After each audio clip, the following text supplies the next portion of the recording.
Pathetic boy, you never had a head for success, my dad told me. Not long after, I was trending nationwide. I'd just been announced as one of the youngest male founders on Wall Street. At the family barbecue, everyone went silent when I rolled up in my Ferrari. My name is Joshua Langford. I'm 23 years old, and I built a financial technology startup from scratch in Charleston, South Carolina. Where I'm from, success means calloused hands and a sunburned neck.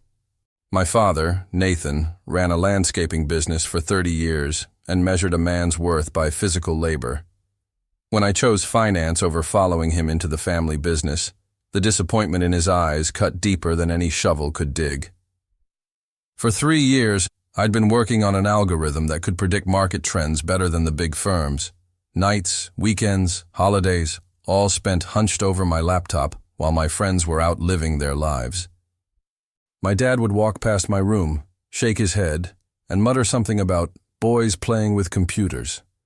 Each time, I'd work another hour just to prove him wrong. Last month, I overheard him talking to my uncle at our family dinner. "Joshua will be back mowing lawns by summer," he said, laughing. "That boy couldn't sell water in a desert." I didn't say anything, just ate my dinner, helped clean up, and drove back to my apartment to finalize the biggest deal of my life. I grew up watching my father build his landscaping company from a single truck to a fleet of 20. Every summer from age 12, I worked for him, cutting grass, planting trees, hauling mulch under the Carolina sun. He taught me the value of hard work, but somewhere along the way, he confused hard work with hard labor. When I got accepted to University of South Carolina's business program, he barely acknowledged it. "College boys think they know everything until they meet the real world," he said, handing me a $20 bill for the road. That was his version of a send-off. My mother, Denise, was different. She slipped me $500 she'd saved from her teaching salary and whispered, "Go make something of yourself that makes you happy." She never said it in front of my dad. During sophomore year, I developed an algorithm that caught the attention of one of my professors. "This could revolutionize how regular people invest," he told me. I dropped out the next semester to focus on building it into something real. When I called home to explain, my mother cried. My father hung up. For the next 2 years, I lived off ramen and worked out of a tiny apartment with 2 roommates. One venture capitalist after another turned me down. "Too young," they said. "Not enough experience." Each rejection email I'd print out and tape to my wall, not as motivation, as a reminder of who didn't believe in me. Thomas Blake, my roommate from freshman year, stuck by me. He'd bring me food when I forgot to eat, proofread my pitches, and never once questioned whether I'd make it. "You're the smartest person I know," he'd say. "Just don't forget us little people when you're rich." Meanwhile, my father's comments grew sharper. At Thanksgiving, he introduced me to his clients as my son who's still figuring things out. At Christmas, he suggested I apply for a manager position at his company, since that computer thing isn't working out.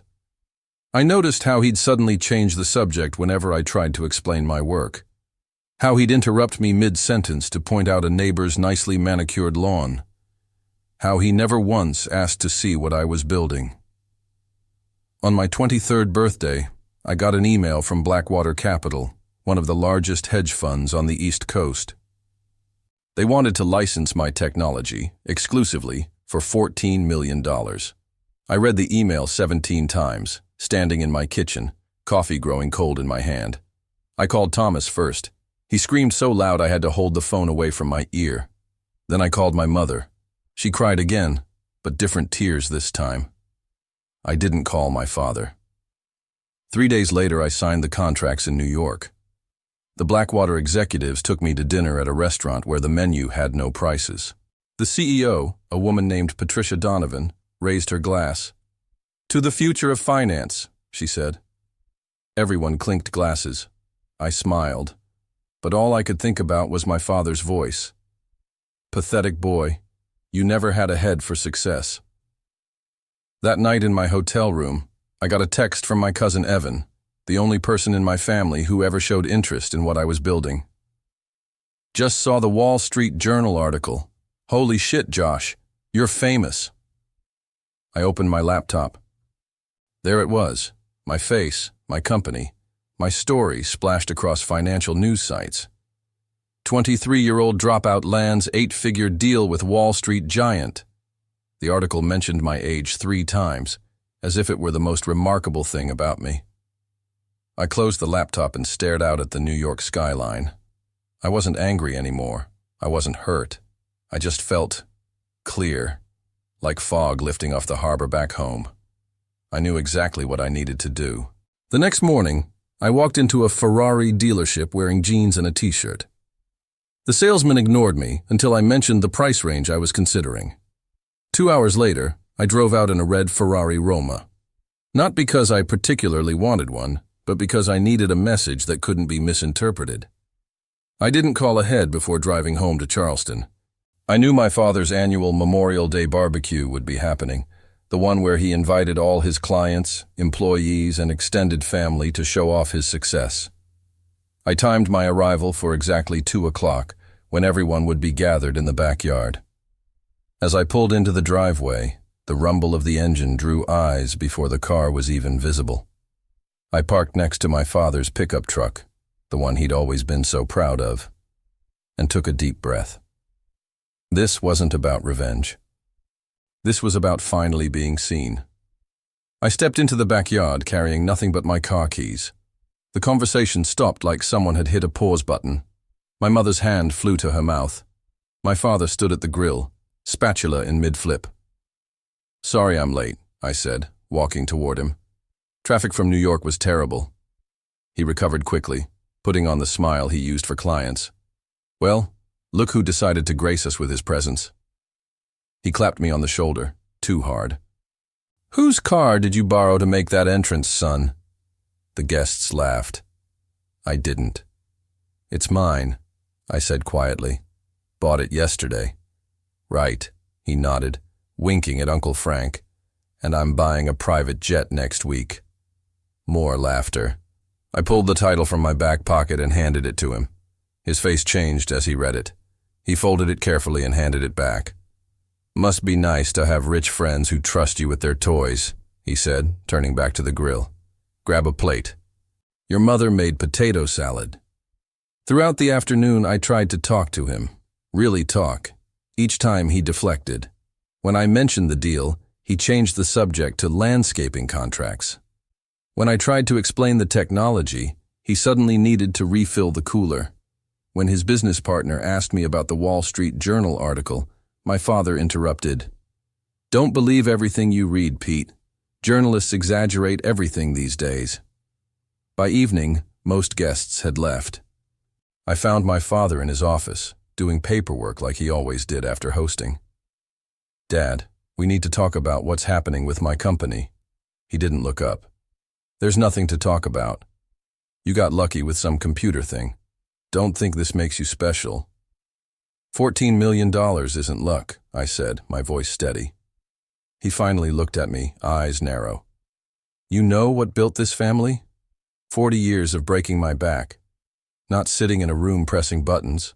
Not making up numbers on a screen." He pointed to a photo on his wall, him at 20, standing next to his first truck. "That's real work. That's real success. What I built is real too." "Is it?"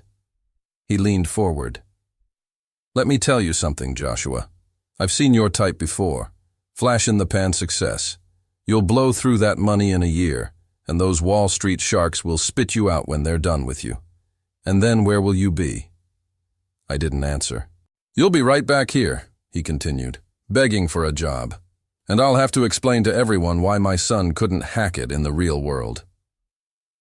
I left his office without another word. In the kitchen, my mother was washing dishes. She turned, drying her hands. "He's proud of you," she said softly. "He just doesn't know how to show it." I shook my head. "No, Mom. He's not proud. He's threatened." The next morning, I got a call from my cousin Evan. "Uncle Nathan's telling everyone your deal fell through and you lied about everything. He said you rented that car to show off." Something cold settled in my chest. Not anger, just certainty.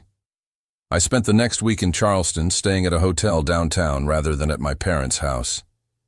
I met with lawyers, financial advisors, and the team I was building. But in the background, I was hearing things. About my father, about me, about my company. Thomas texted me. Your dad came by the apartment looking for you. Asked a bunch of questions about where the money's going. My aunt called. Nathan told everyone at church that you're in some kind of legal trouble with those New York people. Is everything okay? Even Patricia from Blackwater reached out. Just checking in. Someone claiming to be your father called our office asking for details about our agreement. Obviously, we didn't provide any. I drove to my parents' house on a Tuesday afternoon when I knew my father would be working. My mother let me in, nervous energy in her movements as she made coffee. Mom, what's going on with Dad? She sat down, hands wrapped around her mug. He's worried about you, that's all. Worried enough to tell people I'm a liar? Worried enough to call my business partners? She looked down. You have to understand. Your success. It challenges everything he's built his identity around. That's not my problem. No, she agreed quietly, but he's making it your problem. She hesitated. There's something else. The business is struggling. Has been for years. The new landscaping chains are undercutting his prices. He can't compete. The revelation hit me harder than I expected. Why didn't he tell me? Pride, she said simply. The same reason he can't celebrate your success. In his mind, if he admits your way worked, it means his way failed. I left my mother with a promise to fix things. But as I drove away, I realized the problem went deeper than I thought. This wasn't just about my father's pride. It was about his fear. Fear that I represented a future that had no place for men like him. That evening I called Uncle Frank, my father's younger brother and business partner. We met at a bar downtown. He remortgaged the house, Frank told me, staring into his beer. 3 years ago, put everything into the business. New trucks, new equipment, trying to keep up with the big companies. It's not working. Why are you telling me this? Frank looked up. Because yesterday he asked me if I thought you'd be willing to invest your computer money in the landscaping business. He's planning to approach you about it. I sat back. He doesn't believe my success is real. But he wants my money? He believes it's real.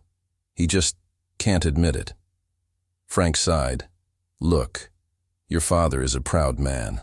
He built something from nothing. But the world changed, and he didn't. On my way home, I drove past my father's business. The lights were still on. I parked across the street and watched him through the window, hunched over paperwork. For a moment, I saw him clearly, not as my father, but as a man running out of options, clinging to a past that was disappearing. I realized then that his attacks on me weren't just about resenting my success. They were about using me to explain his failure. If my way was wrong, then his way wasn't failing. It was just underappreciated in a world that no longer valued real work. The next morning, I received a text from him. Need to discuss business opportunity. Dinner tomorrow, 7 p.m. I texted back one word. Yes. I didn't go to dinner. Instead, I spent the day setting things in motion. First, I called Patricia at Blackwater. I need information on landscaping companies in the Charleston area. Specifically, which ones are acquisition targets and which are expanding. By noon, I had a list of the 3 biggest players in the region. By 3, I had meetings scheduled with 2 of them. Next, I called a commercial real estate agent. I'm looking for properties suitable for a tech incubator, preferably in Charleston's old industrial district. The following morning, I met with Greenscape Enterprises, the largest landscaping company in the state. The owner, Harold Jenkins, was expanding aggressively. We've had our eye on Langford Landscaping for a while, he admitted after I explained my interest. Prime service area, loyal customer base. But Nathan won't even take my calls. What if I could change that? I asked. By evening, I had an offer in writing. Greenscape would buy my father's company for $1.2 million and twice what it was currently worth on paper, with a 5-year employment contract for my father as a regional manager. His employees would all keep their jobs with improved benefits. I also had a lease signed on a 15,000 square foot warehouse space that I was converting into the headquarters for my new company. I was bringing my operation back to Charleston. The final piece came together when I hired Evan, who had just graduated with a business degree, as my chief operating officer. "Are you serious?" he asked when I made the offer. "I've never run anything." "Neither had I told him. "But you believe in what we're building. That's what matters." 3 days after missing the dinner with my father, I still hadn't returned his increasingly irritated messages. Instead, I walked into his office unannounced, carrying a folder. He looked up, anger flashing across his face. "So you decided to grace me with your presence, after standing me up." I placed the folder on his desk. "This is more important than dinner." "What is this? Your big investment in my company?" His tone was mocking. "No, it's an acquisition offer from Greenscape. They want to buy Langford Landscaping." The color drained from his face. "You went behind my back?" "I went ahead of you," I corrected. "The business is failing, Dad. You and I both know it. This offer keeps your legacy intact. Your employees keep their jobs. You get to stay on as regional manager with profit sharing. So that's your plan? Sweep in with your Wall Street connections and take over the business I built?" His voice was rising. I shook my head. "The business you built is dying. This saves it." He stood up, trembling slightly. "Get out." "There's one more thing," I said, reaching into my jacket. I placed a key on his desk. "This is for you." He stared at it. "What's this supposed to be?" "It's the key to my Ferrari. Consider it a gift." His eyes narrowed with suspicion. "I don't want your charity." "It's not charity. It's an advance." I headed for the door, then turned back. "The offer expires in 48 hours. After that, Greenscape approaches your competitors. Think about your employees, Dad. Think about Mom." As I walked out, I heard him pick up the key. The next morning, I got a text from my mother. "He drove the car this morning. Didn't say a word about it. But he drove it." By evening, my father had called Harold Jenkins at Greenscape. 24 hours after that, they had a deal in principle. I watched from a distance, saying nothing, as my father signed away the business he'd built over 40 years. He looked smaller somehow, sitting at that conference table. But when he walked out, the keys to my Ferrari still in his pocket, his shoulders were straight. 2 months later, I stood on a makeshift stage in my newly renovated headquarters. Around me were 200 people, my employees, local business leaders, journalists, and family members. My father stood in the back, arms crossed, still uncomfortable in spaces like this. "Today we're officially launching Horizon Analytics," I announced. "Our mission is to make financial technology accessible to everyone, not just Wall Street firms. And we're proud to be doing it right here in Charleston." Applause filled the room. I continued, "We're also announcing our first local partnership. Horizon is investing $2 million in Greenscape Regional Holdings, the newly formed parent company of several landscaping businesses, including the former Langford Landscaping." Murmurs rippled through the crowd. My father's head snapped up. "As part of this investment, we're launching a technology initiative to help traditional service businesses compete in the digital economy. And I'm pleased to announce that Nathan Langford will be heading this initiative as Director of Traditional Industries." The room erupted in applause. I looked directly at my father for the first time. His face was unreadable. "Nathan has built something valuable over 40 years. Knowledge that can't be coded into an algorithm. Experience that can't be learned in a classroom. By combining his expertise with our technology, we're not replacing the old with the new. We're building something better than either could be alone." After the presentation, as people mingled and celebrated, my father finally approached me. "You planned this all along," he said. It wasn't a question. "I plan to build something that matters," I replied. "The rest just fell into place." He looked around at the buzzing activity, the employees hurrying past with purpose, the sign with my company's name on the wall. "Your name's not on the building," he observed. "Neither was yours," I said, "but everyone knew who built it." For the first time since I was a child, I saw something like respect in his eyes. Not approval, we were beyond that now, but recognition. One builder to another. He held out his hand. I took it. "The Ferrari stays with you," I told him. "Consider it a signing bonus." A hint of a smile crossed his face. "I already sold it. Bought a truck instead." He paused. "And put the rest in your company's stock." 6 months later, I sat in my office overlooking the Cooper River. On my desk was a framed article from the Charleston Business Journal, "Local tech firm partners with traditional industries, creating 150 new jobs." My father and I weren't close, probably never would be, but we'd found a different kind of relationship. Once a week, we had lunch to discuss the traditional industries program. He'd started bringing in other business owners, plumbers, electricians, carpenters, men like him who were being left behind by technology. "They don't need handouts," he told me during our last meeting. "They need tools that make sense for them." And I listened, really listened, because he was right. The partnership with Greenscape had exceeded everyone's expectations. My father's expertise, combined with our technology platform, had expanded their business across 3 states. The same employees who once worked for him now had stock options and better health care.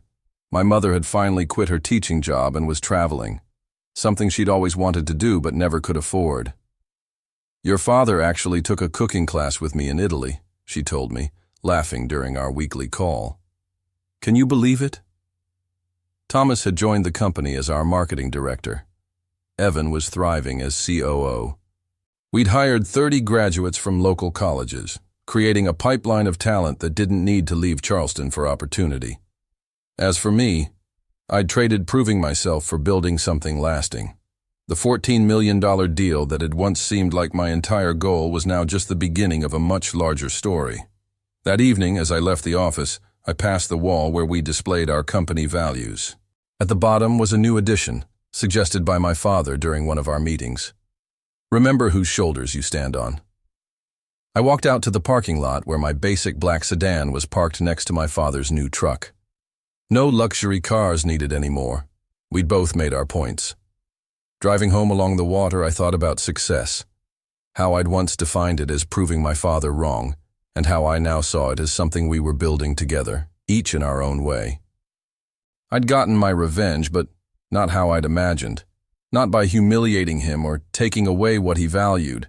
Instead, by creating a future large enough to include his past, by building something neither of us could have built alone. That felt like winning, not against him, but for both of us.